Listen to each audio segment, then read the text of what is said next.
Good morning po mga ka-neighbors. Magandang araw po sa ating lahat. Hello po sa mga viewers and subscribers. Salamat po sa ating salamat po sa pagsuporta at saka pag-follow sa aming channel, sa pag-like and share and subscribe.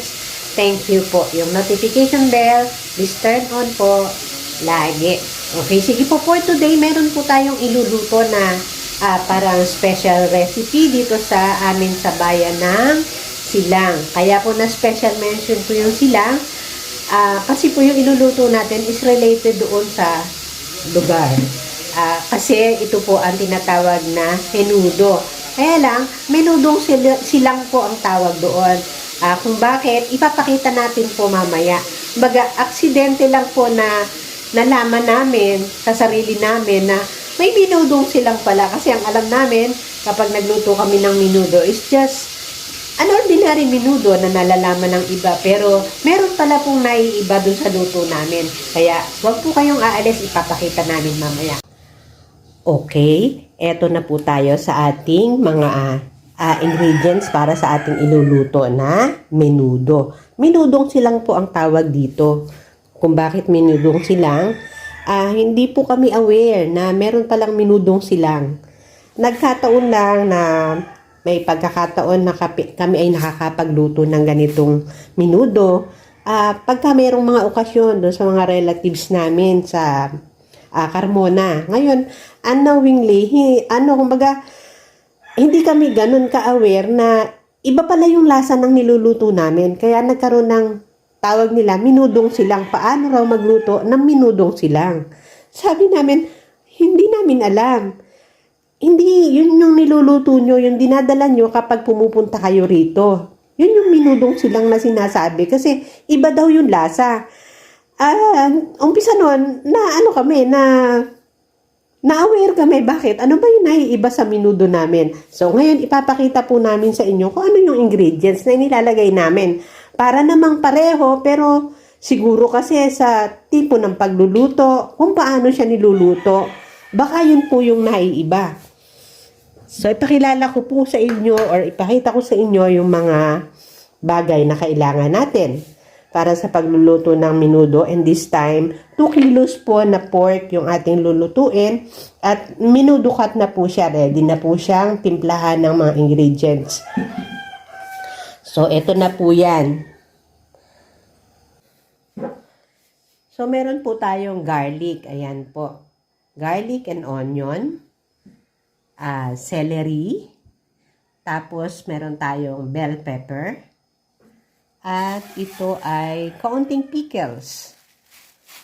Tapos, meron din po tayong Reno liver spread na supposedly Reno potted meat. Pero, parang hindi po uso ang Reno potted meat sa palengke. Hindi siya available. Kaya, nag-resort kami sa Reno liver spread na rin.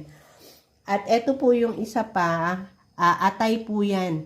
Bale, tinadtad po na atay. Isa pong napakalaking sangkap pagka kayo ay nagluluto ng menudo pampasarap.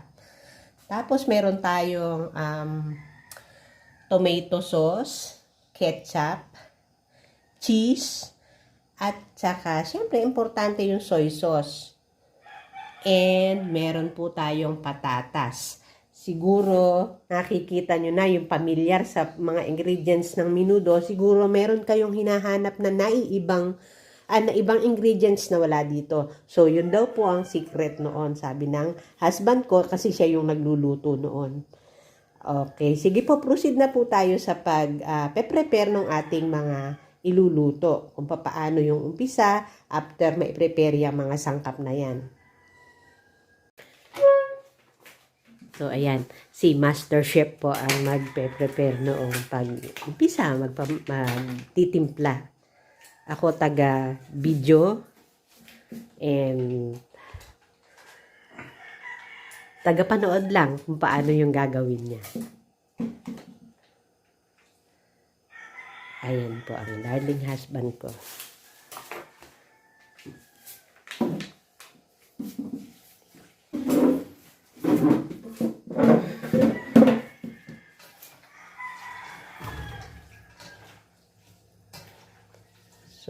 nilagay na po na niya ang soy sauce.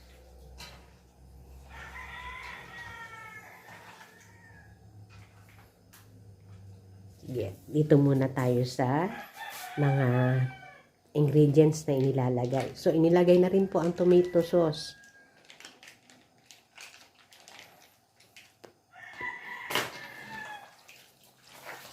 Ayan, mga ano po yan, good enough lang po para dito sa sa lulutuin na ito, yung mga ingredients na inilagay namin. Bali, ito po hindi naman po ito ordinaryong luto. Bali, may nakapag-request lang po na na ipagluto daw namin. Kasi nga po, gawa nga ng naging tawag dito ng curiosity ba? Dahil doon sa lutong silang nanatikman daw noong siguro relative nila na naiiba raw. Kaya ayan, nag-request po na kung pwede ay ipagluto ng husband ko doon sa timpla na nalalasahan nila doon sa niluluto namin na menudo. So ayan, hindi na po secret yung recipe ngayon. Ayan, nakikita nyo na kung ano ang nilalagay niya.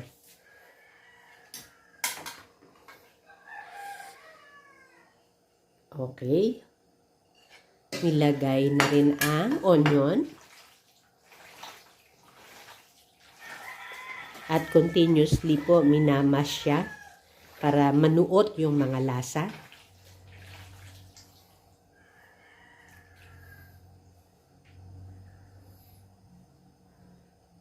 Celery. Hindi pala ilalahat. So, nag-prepare po kasi ako ng mga sangkap. Kasi nga, siya yung nagluluto. Ayun, meron palang labi. So, yung pickles, konti. So, ayan na po yung itsura ng ating tinitimpla. Parang kumukulay, sumasarap na. Then, yung atay. Ayan. Yan po yung napakalaking bagay at napakasarap sa ating menudo. Nagbibigay siya ng kakaibang flavor at kakaibang itsura. Parang kapag wala niyan, parang dull yung itsura niya.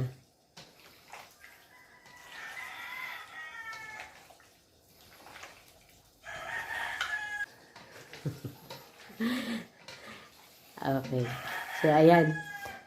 Lalagay naman natin ang another soy sauce. Dagdag na soy sauce. Siguro ma-repeat ko lang. Siguro yung mga nanonood, hinahanap niya yung damit mo. Hinahanap nila yung ibang ingredients na ginagamit nila sa menudo.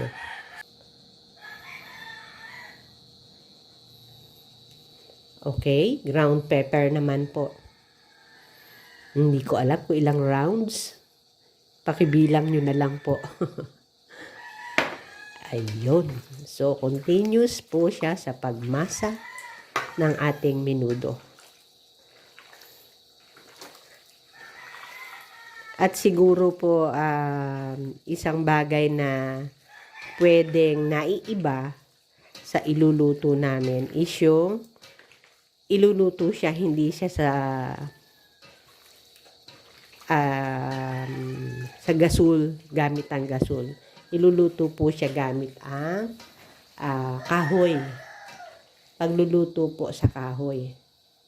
And, pati ako, pwede na ako magluto ng minudong Tagalog nito right after. Kasi ito, sasabihin niya sa akin, ay di, panoorin mo yung video natin para malaman mo kung paano lutuin. Wala na ho akong kawala ngayon, di ako magluluto.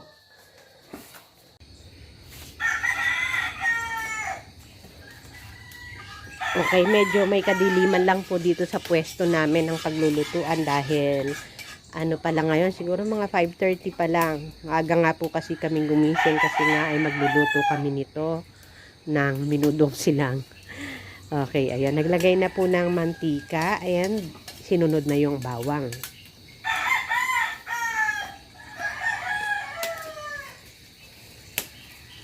Malaking ano daw po kasi, malaking bagay daw po kasi ang ipinag-iiba ng lasa kapag dito sa ganitong tipo ng pagluluto ang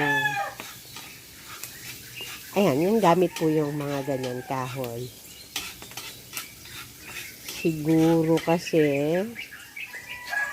ewan, may added flavor yung ano, yung natural na gatong yung pinangluluto o yung ambience ng pinaglulutuan.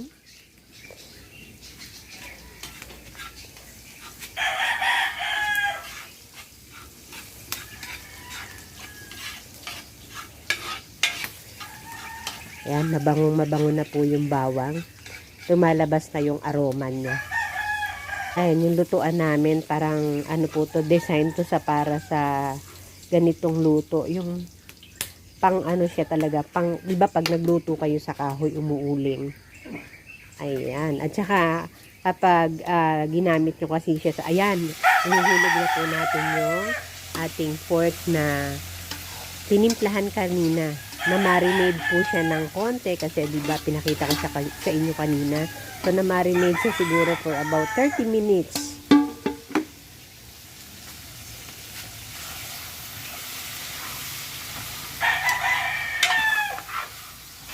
Uy. Maganda yung pork na nabili ko. Hindi siya masyadong maraming taba. Laman na laman siya na may kaunting taba na maganda rin po sa pagluluto ng ganitong menudo kasi kapag puro laman, medyo dry naman. Maigi rin yung may kaunti siyang ano, kaunting oil. Nakakadagdag po ng lasa and at the same time, pag tinignan nyo yung menudo, hindi naman siya dry na dry nga.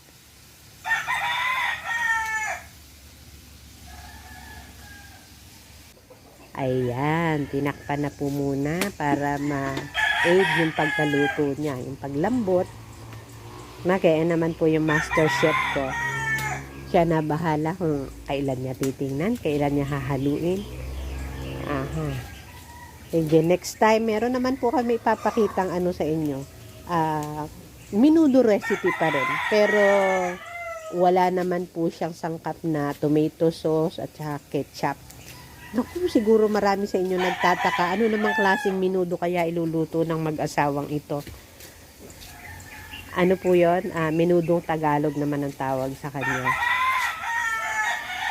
Abangan nyo po yun. Papakita namin sa inyo. Sige, bigyan ko na kaya kayo ng serye ng mga menudo na alam lutuin ng husband ko. Yung menudo na alam nyo. At eto, yun nga sumunod na ito, menudong silang daw to. Tapos, yung menudong Tagalog. Sige, bigyan namin kayo ng series niyan.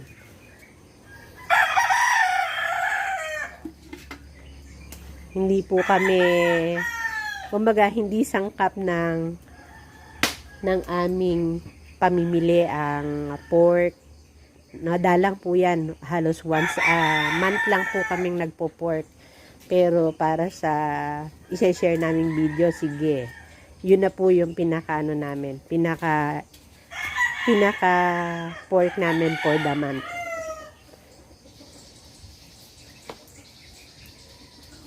And binisita po natin or bibisitahin natin ang ating niluluto. Kung mapapansin nyo, ayan, marami na pong naglabas na sabaw sa kanya. Though wala tayong inilagay na tubig, pero ayan, after mga ilang minuto sa apoy, kita nyo lumabas yung mga tubig niya. Hindi naman siya taba, kundi talaga tubig. So, yan yung iniiga namin.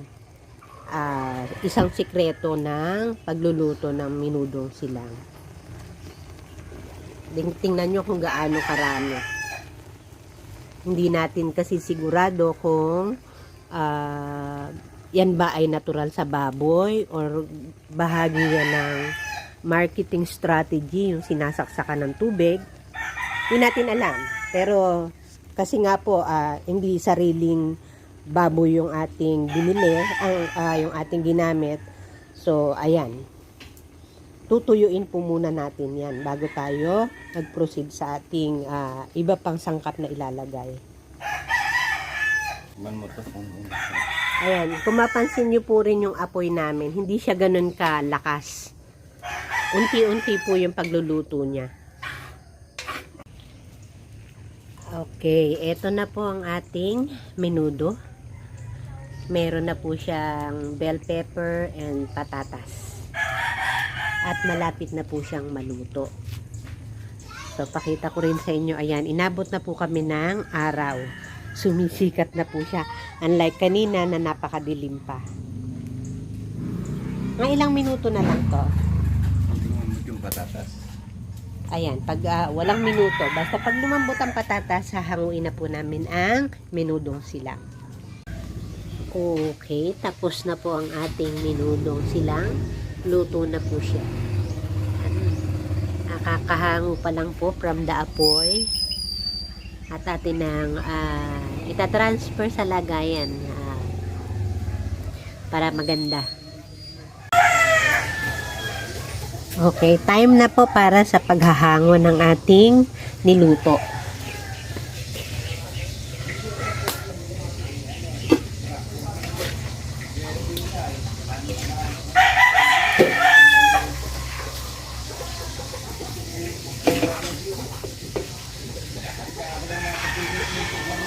Yun lang po ang disadvantage ng magluluto kayo sa kahoy. May kainitan kapag kayo ay nasa harap ng kalan. Unlike doon sa stove, siyempre protected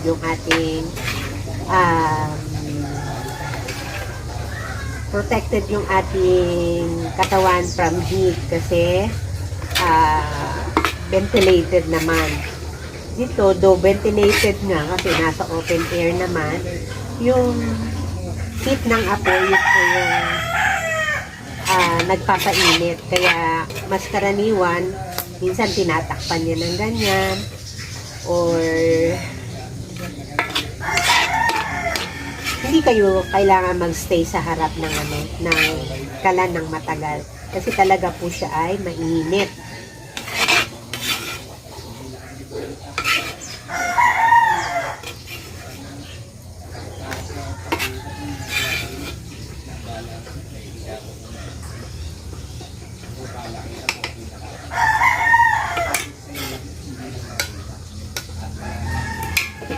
Okay, eto na po yung ating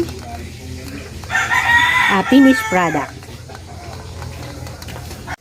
Okay, eto na po yung ating finished product, ang menudong silang po.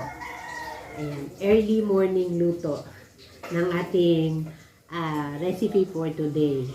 Okay, sige, yan na lang po ang naibahagi namin sa inyo kung paano magluto ng menudong silang.